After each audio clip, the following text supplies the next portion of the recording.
Rokok Mbah Gimun, karya F. Rahardi.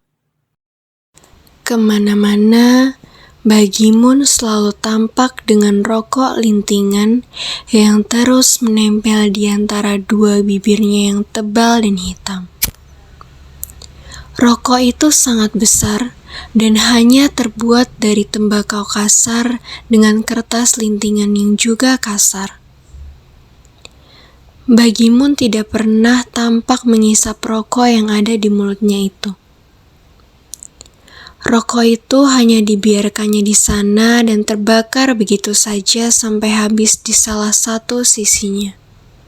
Di sisi yang lain, tembakau dan kertas lintingan itu hanya hangus dengan warna hitam. Hingga bagian yang terbakar itu selalu bengkok dengan bentuk yang sangat tidak beraturan. Sambil tetap membiarkan rokok lintingan itu mengepul di mulutnya, Mbah Gimun mengiris helaian daun kelapa satu demi satu. Helaian itu terkulai begitu terpisah dari lidinya. Lidi yang kekar, dia serut beberapa kali dengan pisaunya hingga tampak putih dan halus. Kalau bibirnya mulai merasakan panas dari api rokoknya, atau kalau kepulan asap itu mulai mengganggu mata dan hidungnya, maka dia pun berhenti sejenak, membuang putung yang masih menyala itu kemana saja, lalu melinting lagi dan menyalakannya dengan bara api. Setelah itu, dia kembali mengiris helaian daun kelapa sampai lidinya terkumpul cukup banyak untuk diikat menjadi sapu. Sehari-hari Mbah Gimun hanya membuat sapu lidi. Tiap hari juga selalu ada anak-anak yang mengantar pelepah daun kelapa segar atau helaian daun yang telah disisir dan diikat. Lalu seminggu sekali, pedagang datang mengambil sapu lidi yang sudah terkumpul.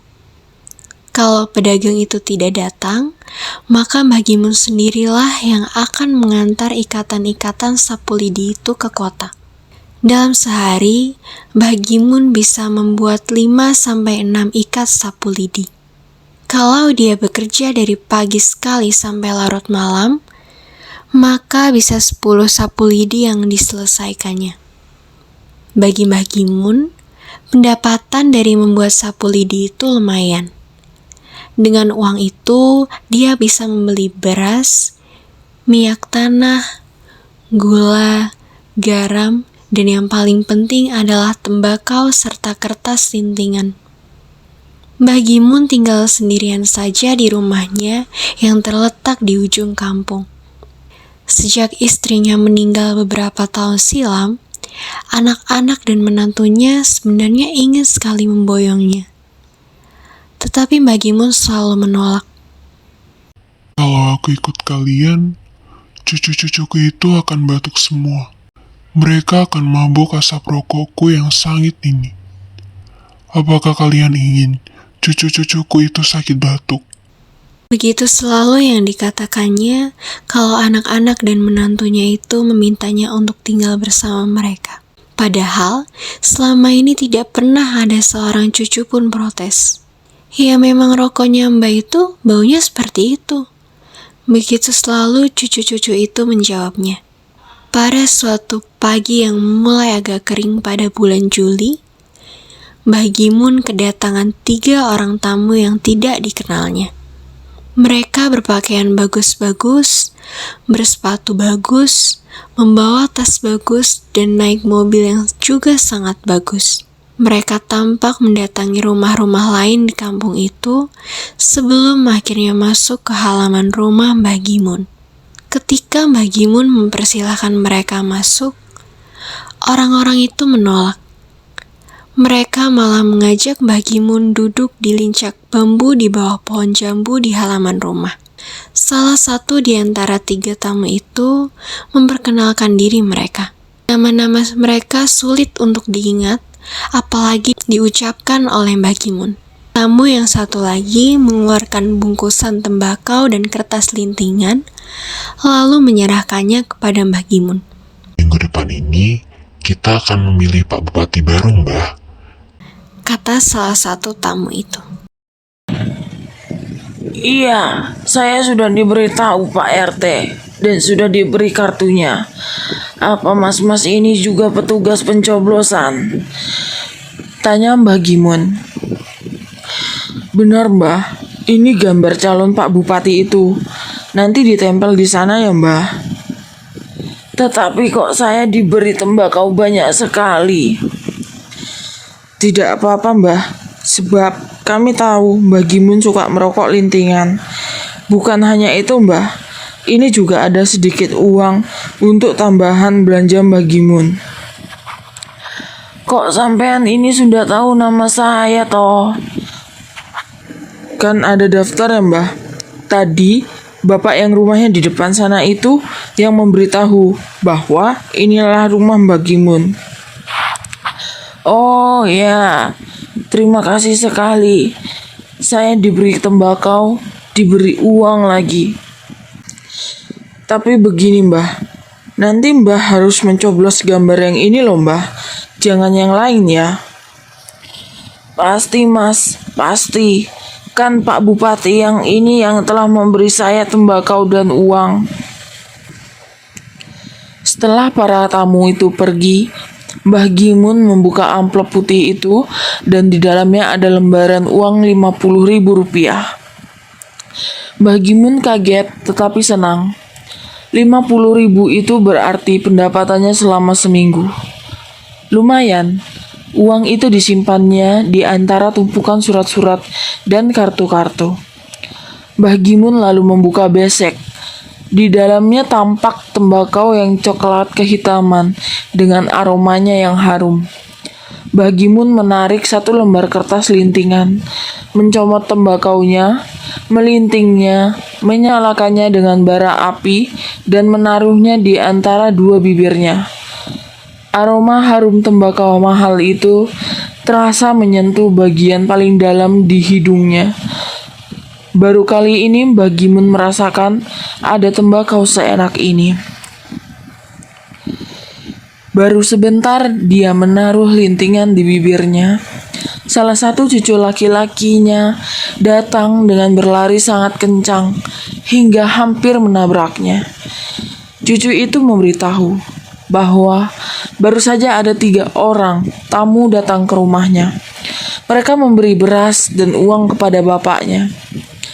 Cucu itu lalu memamerkan 2 butir permen di telapak tangan dan 1 yang sudah berada di mulutnya. Katanya, permen itu juga berasal dari tamu yang datang ke rumahnya baru saja. Belum sempat Mbah Gimun bertanya lebih lanjut, cucu itu sudah berlari dengan cepat meninggalkannya. Mbah Gimun lalu melanjutkan pekerjaannya sambil tetap membiarkan aroma asap tembakau yang harum menyentuh bagian terdalam dari indera penciumannya. Beberapa hari kemudian, Pak RT dan Tukijan juga datang. Mereka mengantar beras, gula, teh, dan lembaran uang Rp20.000. Tetapi yang dibawa Pak RT dan Tukijan gambar calon bupati yang lain lagi. Kertas gambar itu tebal dan kaku. Lebarnya seperti sajadah. Mbah Gimun diminta mereka untuk menempelkannya di dinding, supaya ingat bahwa gambar itulah yang harus dicoblos. Tetapi calon bupatinya kok ada 2 Jan?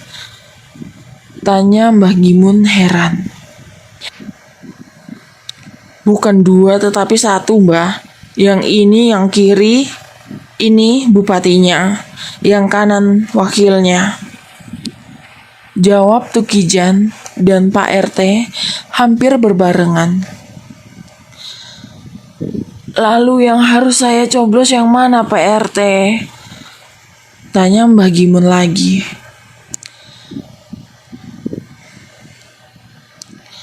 Salah satu saja Mbah. Mau dicoblos wakilnya boleh, bupatinya juga boleh. Tetapi jangan mencoblos gambar yang lain. Jelas Pak RT.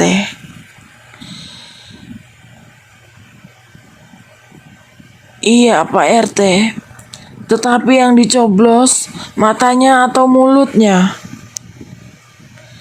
Tanya Mbah Gimun lebih terinci. Terserah Mbah, tapi yang paling sopan ya dicoblos baju jasnya saja. Kalau yang dicoblos mata atau mulutnya kan kasihan Pak Bupatinya. Ya, kalau begitu saya akan coblos bajunya saja. Dan kalau yang bolong bajunya kan bisa ditambal ya Pak RT, kata Mbah Gimun. Lalu minggu depan ini Mbah, kita semua harus datang ke lapangan bola. Ada apa lagi, Jan? Ada pembagian sembako lagi dan mudah-mudahan juga ada uangnya. Ada dangdutnya loh Mbah. Ya, ya. Saya akan datang nanti. Jam berapa Pak RT? Sore, sekitar jam 4. Sebab pagi dan siangnya Pak calon bupati itu akan keliling-keliling dulu untuk pidato. Kampung kita ini dapat bagian yang terakhir. 6 calon bupati dan wakilnya semua membagi-bagikan uang dan barang. Mbah Gimun menerima semuanya, ada yang 50.000, 20.000, 10.000, tapi ada pula yang sampai 100.000. Tapi yang 100.000 ini kelihatannya hanya dikhususkan untuk Mbah Gimun. Pak calon bupati itu sendiri yang memberikannya langsung. Diselipkan di kantong saya ini waktu salaman, kata Mbah Gimun senang. Mbah Gimun juga menerima banyak rokok, tapi langsung dibagikannya kepada anak-anaknya. Saya tidak suka menghisap rokok pabrik, sebab baunya seperti minyak wangi. Bau tembakaunya sudah tidak ada. Begitu alasan Mbah Gimun. Menjelang hari pencoblosan, Mbah Gimun tetap menyisir lidi dengan pisaunya. Rokok lintingan itu juga tetap menempel di bibirnya. Hanya dia berpesan kepada anak-anak agar menjelang pencoblosan mereka tidak mengantar daun kelapa terlalu banyak. Nanti, kalau pas pencoblosan tidak bisa diirat semua, akan layu. Kalau layu, mengiratnya alot, kata pada anak-anak itu. Mau nyoblos siapa Mbah nanti? Tanya anak-anak. Ya siapa aja, sebab tidak tahu nama-namanya dan tidak hafal wajahnya. Baju dan pecinya juga sama kan? Kata Mbah Gimun. Bukan nyoblos yang paling banyak ngasih uang Mbah. Saya juga sudah lupa yang mana yang pernah ngasih uang paling banyak. Nyoblos Pak Dipo aja Mbah, dia kan pengusaha. Jadi nanti kita semua makmur. Yang pasti, makmur ya bupatinya itu, bukan kita. Selamanya, kita ini tidak akan pernah jadi makmur meskipun bupatinya ganti-ganti. Sampai dengan berangkat ke tempat pencoblosan, sebenarnya Mbah Gimun masih tetap bingung. 6 calon semuanya memberi uang, memberi beras, memberi tembakau, memberi teh, memberi gula. Mbah Gimun berjalan beriring-iringan dengan tetangga-tetangganya, dengan anak-anaknya, dengan menantu-menantunya. Mereka menyusuri jalan desa yang hanya dikeraskan dengan batu. Pagi itu pohon-pohon tampak diam saja karena tidak ada angin. Di langit juga tidak kelihatan ada awan, karena masih pagi. Udara terasa tidak terlalu panas. Di tempat pencoblosan sudah ada banyak orang. Semuanya memakai baju bagus-bagus dan warna-warni. Mbah Gimun memakai kain sarung, baju surjan hitam, sandal jepit, dan kepalanya ditutup udeng. Dia mencari tempat duduk yang pas, sebab hampir seluruh warga kampung yang melihatnya menawarinya tempat duduk. Dia lalu memilih duduk di kursi plastik di pojok belakang. Dari saku surjannya, Mbah Gimun mengeluarkan kantong plastik berisi tembakau dan kertas lintingan. Dia lalu melolos satu lembar kertas, mencomot gumpalan tembakau dan melintingnya. Tetapi, ketika lintingan itu ditaruh di mulutnya, dia kebingungan. Di rumah, Biasanya, Mbah Gimun menyalakan rokok lintingannya dengan bara api dari dapur. Melihat Mbah Gimun kebingungan, banyak warga kampung yang menyodorkan korek api gas. Rokok Mbah Gimun lalu mengempulkan asap yang segera menyebar kemana-mana. Baunya sangit dan keras. Setelah panitia mengumumkan hal ihwal pencoblosan, satu persatu warga kampung dipanggil. Tidak lama kemudian, Mbah Gimun juga dipanggil. Dilihat kartunya, dicatat, dan diberi kertas suara. Mbah Gimun sudah tahu bagaimana caranya mencoblos. Sebab tahun lalu dia juga ikut 3 kali pencoblosan seperti ini. Tetapi ketika itu yang dipilih Pak Presiden dan DPR, bukan Pak Bupati. Di bilik pencoblosan, Mbah Gimun menggelar lipatan kertas suara yang baru saja diterimanya. Di sana ada 12 wajah manusia yang sama-sama mengenakan jas dan kepalanya ditutup peci. Ada yang tersenyum, ada yang tertawa, ada pula yang tegang dan cemberut. Beberapa kali Mbah Gimun menyedot rokok lintingannya. Asap mengepul deras sampai menyebul keluar bilik pencoblosan. Mbah Gimun memungut rokok lintingan dari bibirnya. Bara api di ujung rokok itu memerah. Dengan mengucap Bismillah, Mbah Gimun mencoblos 12 wajah dengan api rokoknya.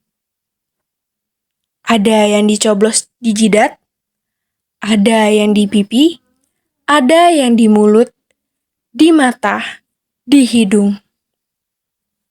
Mbah Gimun tidak jadi mencoblos baju jas yang dikenakan oleh para calon itu. Sayang, baju bagus-bagus begitu kalau dicoblos api rokok. Cimanggis 2005.